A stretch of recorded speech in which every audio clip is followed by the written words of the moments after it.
Hi guys, welcome back to Reserved Investments on YouTube. So I want to try to answer a question that I routinely get asked every now and then in the comment section from a lot of people who pretty much were not exposed to the type of content I'm producing on this particular channel and also through the articles that I'm writing through Antiques and Auction News. The question goes something like this, and I'm just going to paraphrase it because I've been asked this so many different times. Sean, how can you say that Pokemon or Magic the Gathering or graded video games are bad quote-unquote investments when a lot of these franchises and a lot of these properties have a 20, 30, 40-year track history of appealing to not only children but people of all ages? Wouldn't that mean that these items have stability in the antiques and collectibles trade? Another question that I'll get asked is, Sean, I can't believe you're stating that the market for vintage video games or graded video games is unstable or unestablished. Nintendo has a 100+ year history of being in the business of producing everything from playing cards to toys to video games. You're dead wrong. I want to answer these criticisms because a lot of these criticisms, and I know a lot of you experienced out there like me know where I'm going with this already. A lot of these criticisms are pretty much stated by, I don't want to use this term, but I'm going to, unsophisticated speculators and wannabe investors out there who haven't been around the proverbial block in the antiques and collectibles trade for any length of time. I've been doing this since the age of 12. I have seen people come and educate me on the dangers of speculative markets, unstable markets, unestablished markets, and also a lot of these euphoric, manic bubbles that emerge in a lot of these collecting categories. That's why I like to do some more outlandish case studies on this channel where I talk about Andy Warhol and his collection of cookie jars. Or I have videos planned talking about Longaberger baskets. There was a massive speculative bubble in Longaberger baskets back in the 1990s. Or, while we're on the subject of art, Thomas Kinkade paintings. There was a massive speculative bubble in the 1990s that centered around Thomas Kinkade products, memorabilia, and paintings. We are going to be talking about those topics on this channel coming up because they're very relevant to all these type of ideologies existing out there where people state, Sean, you don't understand. Nintendo is a 100+ year old company. All those items are going to always be collected and coveted. And I'm like, you're probably right, but you don't know what price point they're going to be collected and coveted over the years. So if you're coming into the market today and you're going after graded video games, you are correct. Nintendo's not going anywhere.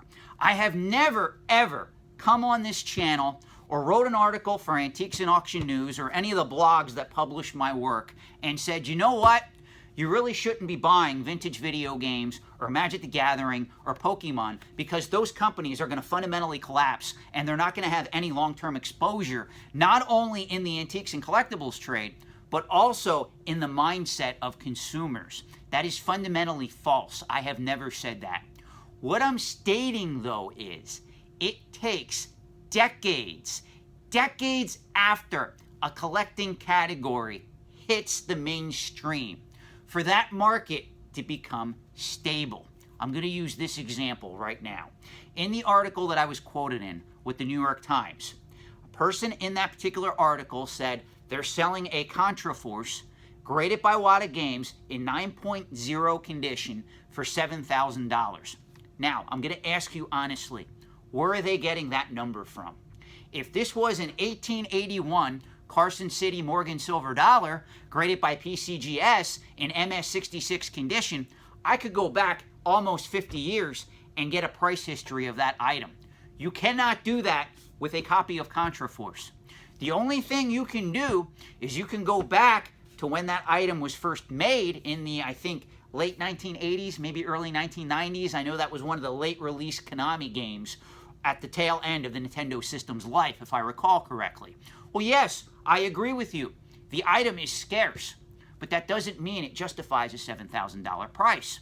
So what if you go to the market, you pay $7,000 for that item, and somebody over the next 5 years says, look at that idiot. He paid $7,000 for a 9.0 copy of Contraforce. Well, right here, I have a sealed factory sealed case of 6 of these items that I'm going to send to WADA.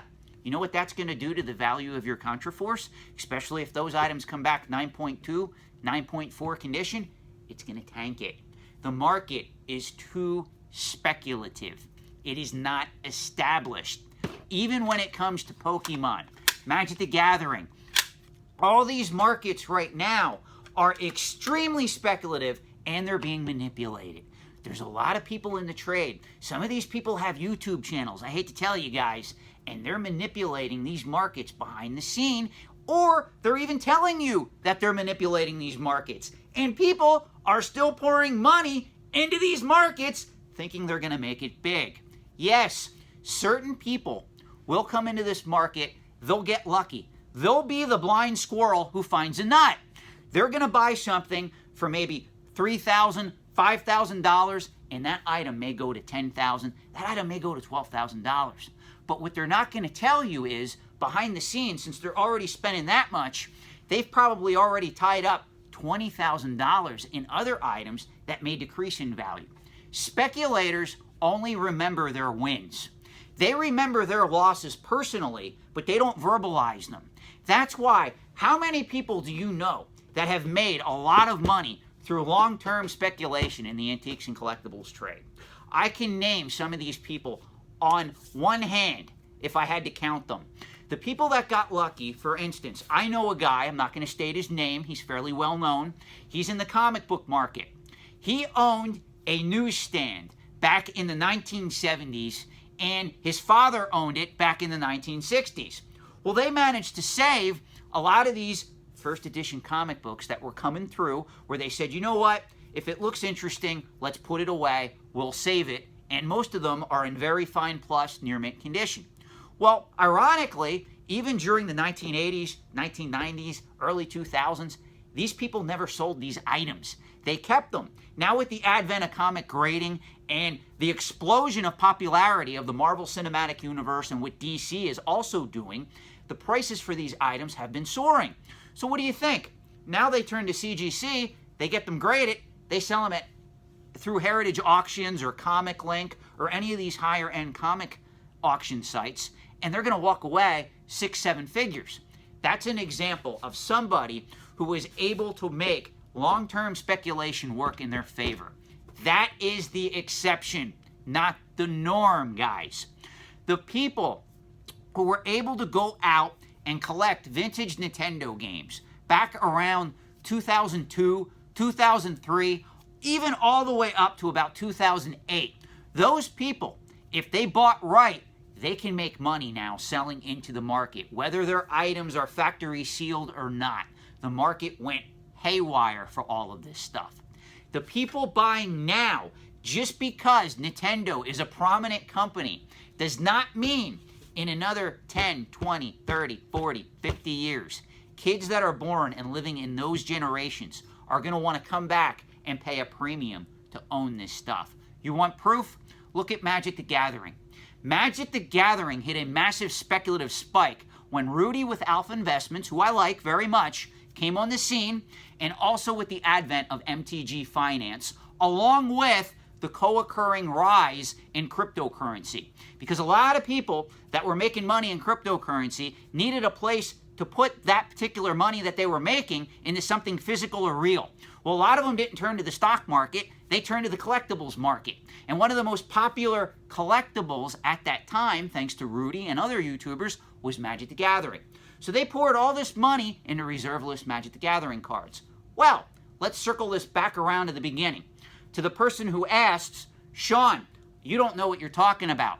Pokemon is a 20-year property that's still going strong and has grossed $1 billion thus far. It's the most successful pop culture franchise in history. Yeah, I agree with you. Magic the Gathering's probably one rung below that. Well, guess what? If between the years 2015 and 2018, you invested in reserve list Magic the Gathering cards, you're down 20 to 70% right now. The value of the brand that you are buying into has no bearing on the collectibles marketplace. I don't care whether we're talking about vintage toys, Lego, comic books, graded video games, loose video games, Pokemon, Magic the Gathering. That is a fallacy. They are completely separate dynamics. The fundamentals do not line up at all. It is a speculator's mindset who states that because something is a popular children's toy, that those items are going to be coveted and collected generation after generation, and they're going to continually go up in value. Truth is, none of us know what is going to be coveted, even if modern era video games become collectible, which I would strongly caution, because there's a lot of people out there that are hoarding factory sealed copies of video games in present day, whether we're talking Nintendo Switch, 3DS, Xbox One, PlayStation 4, all those games. I know people that are saving them by the case. It's just like somebody asked me, when's the Wii U going to increase in value? Well, I know people that are sitting on 50 copies of Donkey Kong Country for that particular system, or 50 copies of Bayonetta 2 that are all factory sealed. Chances of that stuff ever becoming valuable is very slim for that reason. Plus, you have to understand the concept of how digital downloads and re-releases are affecting that market. Now, let's talk a little bit about this idea that because these franchises are so popular, that means older items will always go up in value. If you look on one of my newest videos, somebody talked about 1990 Star Wars figures, Power of the Force 2 figures. Are you aware, I would never dispute you if you told me that Star Wars and the franchise of Star Wars is very popular at present time and very lucrative. I think we can agree Star Wars is probably one of the most successful, if not the successful, film franchise of all time. Whether we factor in the original trilogy, the prequels, or even the modern era films that Disney did a so-so job on. Let's just state that. However, that does not mean demand for the vintage figures and the stuff made in the 1990s is exponentially increasing. I can show you documents that were published in trade journals at the time, back in the late 1990s, when Lucasfilm announced that they were going to start to release the prequels, meaning Episode 1, Episode 2, Episode 3, starting in 1999. There were a lot of trade journals in the antiques and collectibles trade that said the average 12-back Star Wars figure from the 1970s and 80s was going to be worth anywhere from $5,000 to $10,000 a piece going forward. That never materialized. And ironically, if you go and you look at the value of a lot of the Power of the Force 2 action figures, you can buy them less brand new on the marketplace today than what you could back in the 1990s when they premiered. Just because Star Wars is a hot property and people are clamoring for Star Wars, Lego Star Wars sets and the like, does not mean it has an effect on the long-term validity of vintage collectibles. A lot of people at present time, I'm going to be doing a video on this, are actually leaving the vintage Star Wars collecting realm at present time. Prices are dropping on the most common and uncommon stuff. The stuff that you see going up in value is the rare items like your Boba Fett prototype action figures, of which there's only a handful in existence, or some of the rare proof cards, or some of the more esoteric items like a carded vinyl cape Jawa figure from the 12-back series. The other items, I don't care if you want to look at 12 backs, 20 backs, 21 backs, whatever it is, are pretty much falling or remaining stable in price. And if you don't believe me, Hakes Auctions does some of the best graded AFA Star Wars auctions ever, to the point where a lot of their listings are still on the website if you want to search through past auctions, and you'll see exactly what I mean. Prices are literally going like this for most items. Do not ever make the assumption that because a pop culture franchise or a popular product is still selling strong in present day, that reflects the strength of the vintage market and that you should invest in vintage items based on that market. That is a complete fallacy, and that's also actually referred to in certain circles, believe it or not, speculator's fallacy. That's what that's called in the antiques and collectibles trade, if you ever hear that term. It's people who are pouring money into a lot of these markets because they see other people getting involved in these markets. They want a piece of it, and they don't understand the risk. They're only looking at the reward. Let me just state this in closing. There's a lot of people that are coming to me for advice, especially through the consulting end of my business. where they're looking at some of these markets and they're going, you know, in the last 8 months, this particular booster box increased in value twofold. So if I would have bought this booster box for $8,000, it would be worth $15,000, $16,000 today, Sean. I got to get it. I have fear of missing out. I got to buy that item. What you're not looking at is the risk. If something increased in value, especially to the point where it went from $8,000 to $16,000 in less than 8 months, that is a very speculative market. Use caution, guys. Be very careful out there. A lot of you guys are entering these markets, and unfortunately, you don't have a stable financial foundation of which to build from. That should be your first goal. If you're watching this video, and we're 15 minutes in now, I'm going to end this video soon, but if you're in your 20s or 30s, you need, not want, you need to build a financial foundation before you start entering these markets. That is why when people come to me and they say, ha, look at this guy collecting coins. All those coin collectors, they're all gray-haired or bald-headed guys who are in their 50s, 60s, and 70s. Well, do you want to know why? Because they waited until they were established to learn and enter that market. People who are in their 30s and 40s don't usually have the money and the means to enter that particularly collecting market, because in order to invest in coins, you need a minimum of several $1,000s per coin. So the people that are entering that market are already financially established and have money. That's why the average age of a coin collector is now in their 40s, if you do the math. It doesn't mean that collecting market's dying. It means that people don't have the money to enter it as early as they would like. So that's what I'm going to leave you with in this video. Hope you liked the video. I value your thoughts. I value your feedback. And again, this video was not meant to offend anybody. It's just putting the facts out there so that you guys can learn from this information. Thank you and good night.